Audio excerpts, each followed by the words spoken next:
ছোট্ট বন্ধুরা, তোমরা কি জানো আমরা যখন খাবার খাই তখন আমাদের সাথে সাথে আর কে খাবার খায়? না জানলে চলো আজ লাবিদের এই মজার গল্পটি থেকে আমরা দারুণ একটা জিনিস শিখে নিই। খুব রৌদ্রোজ্জ্বল একটি বিকেল। লাবিদ তার বন্ধুদের সাথে মাঠে অনেকক্ষণ ধরে ফুটবল খেলল। খেলতে খেলতে সে খুব ক্লান্ত হয়ে পড়েছে।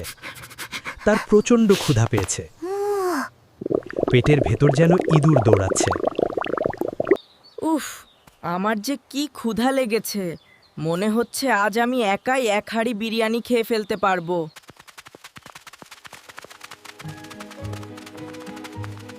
যাই, তাড়াতাড়ি দৌড়ে বাড়ি যাই।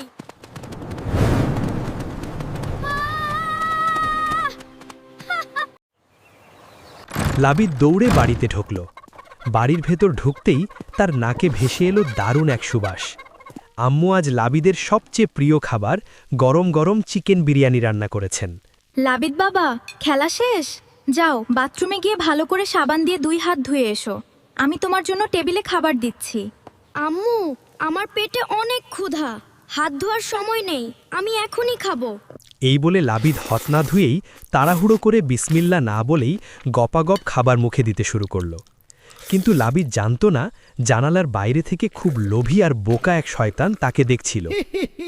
ওই তো একটা বোকা ছেলে, সে হাতও ধোয়নি, আবার খাওয়ার আগে বিসমিল্লাহ বলেনি। তার মানে আজকের এই দারুণ বিরিয়ানির ভাগ আমিও পাবো। ইয়া মাবুদ, আজ তো আমার ফাটাফাটি দাওয়াত। এই বলে সেই বোকা শয়তানটা লাফ দিয়ে জানালার ভেতর দিয়ে সোজা লাবিদের পাশে এসে বসল। লাবিদ শয়তানটাকে দেখতে পাচ্ছিল না, কিন্তু শয়তানটা তার ইয়া বড় একটা কাঁটা চামচ বের করে লাবিদের প্লেট থেকে গপাগপ বিরিয়ানি খেতে শুরু করল। লাবিদ 1 লোকমা খায় আর শয়তান বিশাল চামচ দিয়ে 3 লোকমা খায়। এভাবেই দেখতে দেখতে লাবিদের প্লেটের সব বিরিয়ানি শেষ হয়ে গেল। কিন্তু এ কি, লাবিদের তো পেট ভরলই না, উল্টো পেটে প্রচণ্ড ব্যথা শুরু হলো। আম্মু, আমার পেটে খুব ব্যথা করছে। এতগুলো বিরিয়ানি খেলাম, তাও মনে হচ্ছে আমার পেট ভরেনি। উফ। অন্যদিকে লাবিদের বিরিয়ানি খেয়ে সেই চিকন শয়তানটা বেলুনের মতো ফুলে ইয়া মোটা হয়ে গেল। সে চেয়ারে হেলান দিয়ে আরাম করে বিশাল বড় বড় ঢেকুর তুলতে লাগলো। যাক, বিরিয়ানিটা সেই স্বাদ ছিল, পেটটা একদম ফুলে ঢোল হয়ে গেছে।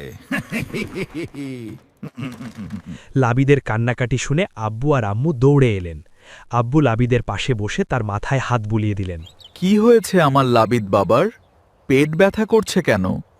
তুমি কি খাওয়ার আগে সাবান দিয়ে হাত ধুয়েছিলে?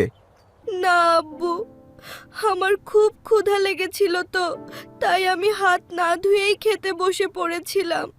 আর তুমি কি খাওয়ার আগে বিসমিল্লা পড়েছিলে? না আব্বু, আমি তো ভুলে গিয়েছিলাম। এখন বুঝতে পেরেছি তোমার পেট ব্যথার কারণ। লাবিদ বাবা, আমাদের প্রিয় নবী বলেছেন, যে ব্যক্তি খাওয়ার আগে বিসমিল্লাহ বলে না, শয়তান তার খাবারের সাথে যোগ দেয়। কি বলছো আব্বু? তার মানে আমার প্লেট থেকে শয়তান খাবার খেয়েছে, এই জন্যই আমার পেট ভরেনি? একদম ঠিক। তুমি যখন বিসমিল্লাহ না বলে খাবার মুখে দিলে, তখন তোমার পাশের চেয়ারে বসে শয়তানও তোমার খাবারে ভাগ বসিয়েছে। তোমার খাবারের সব বরকত নষ্ট হয়ে গেছে, এই জন্যই তোমার পেট ব্যথা করছে। তাহলে এখন কি হবে আব্বু? আমি তো বিসমিল্লাহ বলতে ভুলে গিয়েছিলাম। শয়তান তো আমার সব খাবার খেয়ে মোটা হয়ে গেছে। ভয় নেই বাবা, আমাদের ইসলাম ধর্ম অনেক সুন্দর। কেউ যদি খাওয়ার শুরুতে বিসমিল্লাহ বলতে ভুলে যায়, তবে মাঝখানে মনে পড়ার সাথে সাথে তাকে একটি ছোট্ট দোয়া পড়তে হয়। তুমি কি সেই দোয়াটা জানো? না আব্বু, আমাকে শিখিয়ে দাও। মাঝখানে মনে পড়লে পড়তে হয় বিসমিল্লাহি আউয়ালাহু আখিরাহু। এর মানে হলো, আমি এই খাবারের শুরুতে এবং শেষে আল্লাহর নাম নিচ্ছি। তুমি এখনই দোয়াটা পড়ে নাও। বিসমিল্লাহি আউয়ালাহু ওয়া আখিরাহু।